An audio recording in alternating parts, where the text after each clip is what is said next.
राधे राधे, जय श्री कृष्णा। आज मैं आपको कार्तिक मास में सुनी जाने वाली एक पौराणिक कहानी सुनाने जा रही हूँ। अगर आप कार्तिक स्नान और व्रत करते हैं तो कहानी जरूर सुननी चाहिए। इससे कार्तिक स्नान और व्रत का पूरा फल मिलता है। कहानी इस प्रकार है। एक बार एक साहूकार था, उसके 7 बेटे बहुएं थी। साहूकार ने अपनी सभी बहुओं से कहा कि मैं कार्तिक स्नान और व्रत करना चाहता हूँ, क्या तुम निभा दोगी? तो 6 बहुओं ने मना कर दिया, लेकिन बड़ी बहू ने कहा कि पिताजी मैं निभा दूंगी, आप कार्तिक स्नान करो, मैं आपके सभी काम करूंगी। अब साहूकार रोज नदी में स्नान करके आता और धोती को बड़ी बहू के आंगन में सुखा देता था। जैसे ही धोती में से पानी गिरता वैसे वैसे आंगन में हीरे मोती गिरने लगे।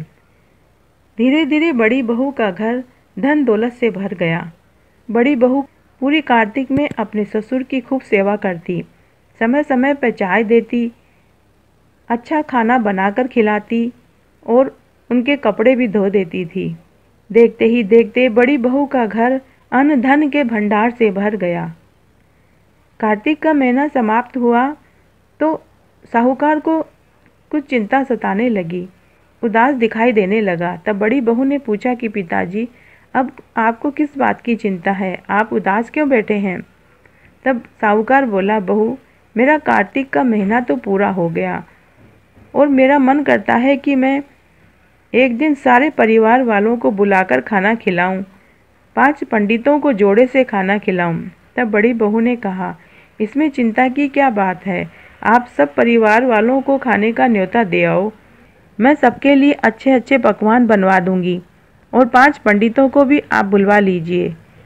जब साहूकार अपने 6 बेटा बहुओं को खाने का न्योता देने गया तो 6 बहुएं और बेटा बोले कि बड़ी बहू वहाँ रहेगी तो हम खाना खाने नहीं आएंगे, उसे पहले घर से बाहर भेज दो, उसके बाद ही हम खाना खाने आएंगे। साहूकार फिर से चिंता में उदास होकर बैठ गया। तब बड़ी बहू ने पूछा कि पिताजी, अब आप उदास क्यों बैठे हैं, अब किस बात की चिंता हो रही है?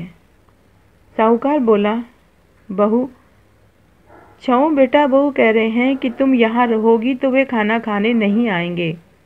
तब बड़ी बहू बोली कि इसमें चिंता की क्या बात है, मैं 4 रोटी लेकर खेत पर चली जाती हूँ, आप न्योता दे आओ। फिर 6 बहुएं और बेटे आए, उन्होंने कुछ तो खाना खाया, बचे हुए खाने में मिट्टी और कंकड़ डाल दिए। उन्होंने सोचा कि अब आकर बड़ी बहू परेशान होगी। उधर बड़ी बहू खेत में थी और कह रही थी, राम जी की चिड़िया, राम जी का खेत, चुग लो चिड़िया भर भर पेट। मेरे ससुर ने घर में जगह दी है और मैंने खेत में। इस प्रकार वह चिड़िया को बाजरी डालकर घर आ गई। तब साहूकार उदास होकर बैठा हुआ था। बड़ी बहू बोली, पिताजी क्या हुआ, आप उदास क्यों हैं? तब साहूकार बोला, बहू, तुम्हारी देवरानी जिठानी आई थी, उन्होंने खूब खाना खाया, बचे हुए खाने में वे मिट्टी और कंकड़ डाल गई, तुम्हारे लिए कुछ नहीं बचा। तब वह बोली, कोई बात नहीं पिताजी, मेरा क्या है, मैं तो 4 रोटी फिर बनाकर खा लूँगी, बाकी सब तो ठीक ठाक से निमट गया ना? साहूकार बोला, बाकी सब तो बहुत अच्छे से निमट गया, कुछ भी सामान कम भी नहीं पड़ा, सब पंडितों को भी जोड़े से खिला दिया और मैंने दक्षिणा भी दे दी। बहू अंदर गई तो जाकर देखती है कि जिस खाने में वो मिट्टी और कंकड़ डाल के गई थी उसमें हीरे मोती बिखरे पड़े थे और पूरा घर महल हो गया था। सारा घर धन दौलत से भर गया, अन्न के भंडार भर गए। तब उसने ससुर से कहा, पिताजी, आप तो कह रहे थे कि तुम्हारे लिए कुछ नहीं है, मेरा घर तो हीरे मोतियों से भर गया है, जहाँ देखो वहाँ धन दौलत की वर्षा हो रही है, अन्न के भंडार भरे पड़े हैं, पूरा घर महल हो गया है। साहूकार ने कहा कि बहू, तुमने कार्तिक सत्य से निभाया था और उन्होंने अपने मन में पाप रखा।